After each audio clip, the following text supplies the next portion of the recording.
A ver, se ha producido una situación muy compleja, principalmente en la provincia de Malleco, que forma parte de la región de la Araucanía. Esto es la parte norte de la región de la Araucanía, plena, como se llamaba hasta hace poco, la zona roja del conflicto mapuche. ¿Por qué? Porque hubo una serie de atentados que cortaron todas las rutas de acceso a la provincia de Malleco, y esto habla de una coordinación de muchos grupos armados, de la capacidad para realizar este tipo de actos en pleno estado de excepción, que es el estado de emergencia, pleno estado de excepción constitucional. Militares, vehículos blindados, carabineros, PDI, todo. ¿El Estado ahí? No, poco del Estado ahí. No son capaces. Y fueron, en esta medida de fuerza, tuvieron la posibilidad, la ejecutaron, de aislar una provincia completa. Ayer encapuchados perpetraron un ataque en la ruta que une Nacimiento y Conanilagüe en la provincia de Arauco, además. Los desconocidos actuaron armados y tras el atentado se informó de 3 camiones y una retroexcavadora destruidos por el fuego, además de una camioneta que resultó con impactos de bala y otra fue robada. ¿Qué es lo que llama la atención de lo que ocurrió aquí en la provincia de Arauco? Ocurrió que también... estábamos hablando de lo que ocurrió en la provincia de Malleco, ¿no es cierto?, en la región de la Araucanía, donde se produjo todo este aislamiento de la provincia de Malleco en una acción coordinada y que permaneció durante el tiempo. ¿Qué ocurrió ahora en la provincia de Arauco? Un atentado tras otro, con drones que dieron cuenta de lo que estaba ocurriendo, con personas que permanecieron durante largo tiempo cometiéndose estos atentados y desplazándose por distintas rutas. Incluso después de un atentado, almorzando, con tranquilidad, porque nada les hacía correr algún peligro, algún riesgo. Uno se pregunta por qué pasa esto en medio de un estado de excepción. Se lo vamos a preguntar a Mauricio Gándara. Hola Mauricio, muy buenos días. Buenos días, Mauricio. Hola María José, Tomás, ¿cómo están? Muy buenos días. Claro, vamos primero a los hechos, a la cronología de lo que ocurrió ayer, ustedes lo comentaban, en la provincia de Arauco, en la comuna de Curanilahue, porque fue en 3 sectores, pero esto en la misma ruta, donde un grupo de 6 encapuchados quemó maquinaria, amenazó con armas de fuego a los trabajadores e incluso se dio tiempo para balear una camioneta. Los hechos se registraron en la vía, una vía asfaltada que une Nacimiento y Curanilahue, donde los desconocidos incendiaron 2 camiones forestales y uno de combustible, además de destruir una retroexcavadora. Los encapuchados también amenazaron a trabajadores y uno de los afectados, con quien conversamos durante la jornada de ayer, Javier Aguilar, relató que se trasladaba por el sector del Mundo Nuevo cuando fue interceptado por los desconocidos, quienes lo obligaron a dejar su camión para bloquear la ruta. Yo venía pasando el puente Mundo Nuevo para empezar a subir hacia Buena Esperanza y aparecieron 2 camionetas de frente y se bajaron los tipos con armas y me hicieron bajar del camión, ¿no? Y ahí después, como el camión había quedado no bloqueando el camino, me hicieron subir al camión y colocar el camión para que bloqueara el camino. Andaban armados con pistolas y armas largas.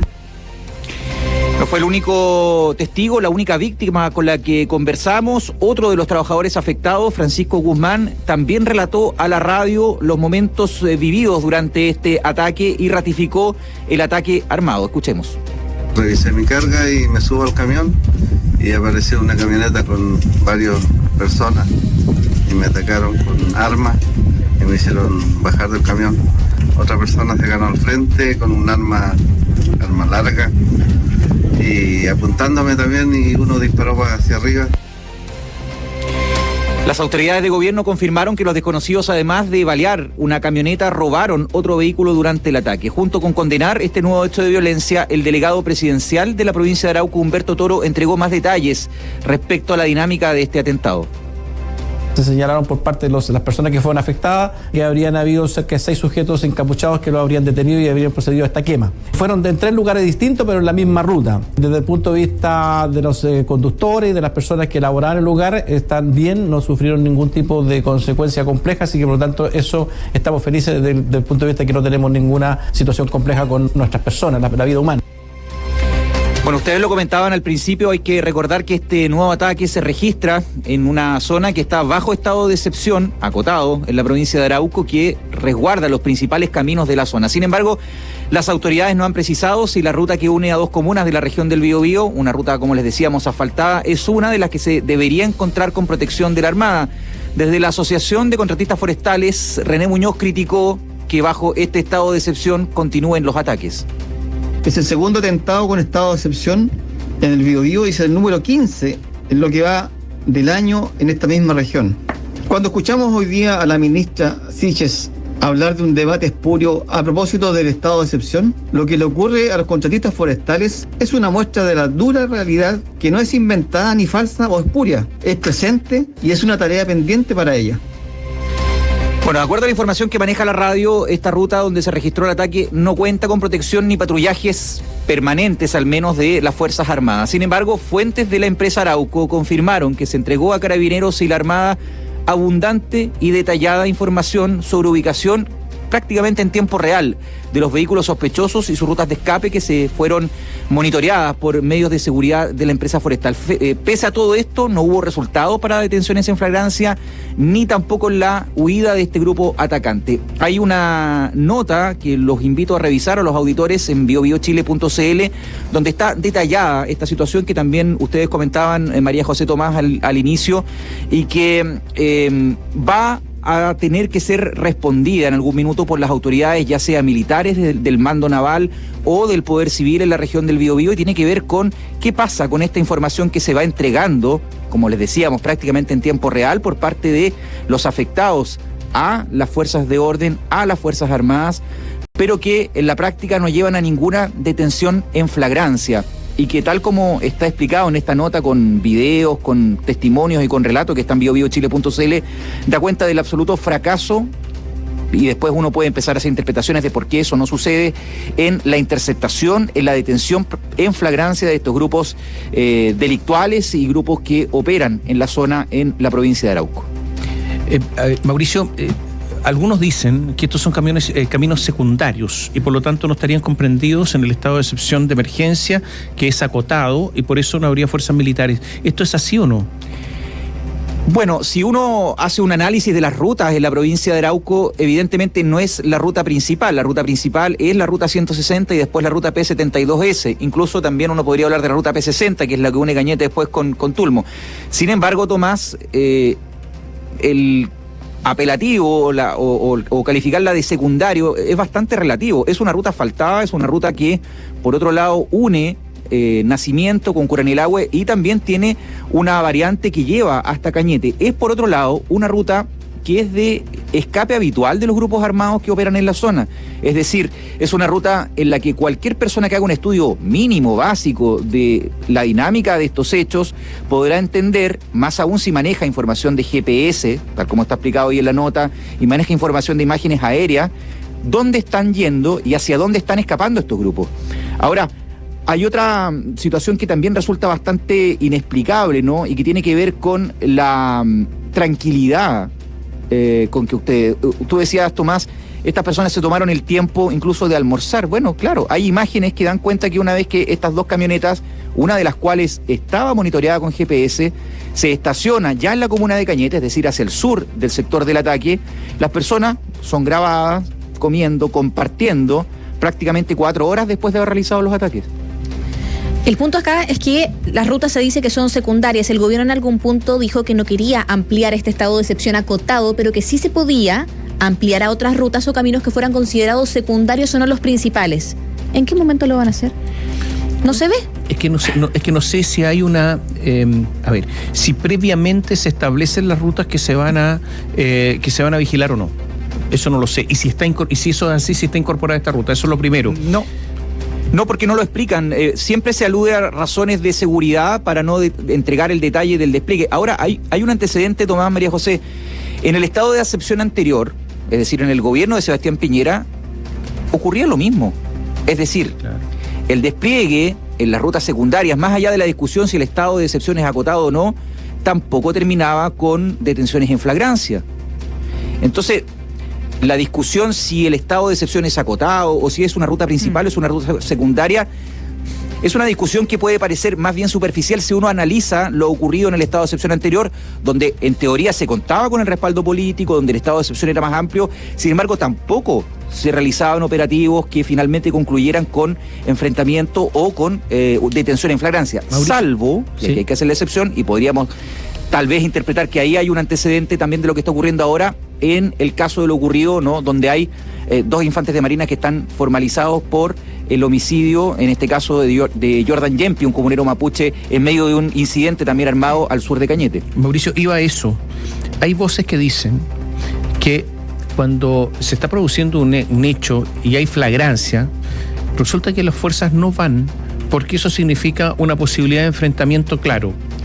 Y que en ese caso siempre perderían o los infantes de marina o los carabineros, porque vendría el Ministerio Público, son ubicables, esos son los militares, e inmediatamente los formalizarían.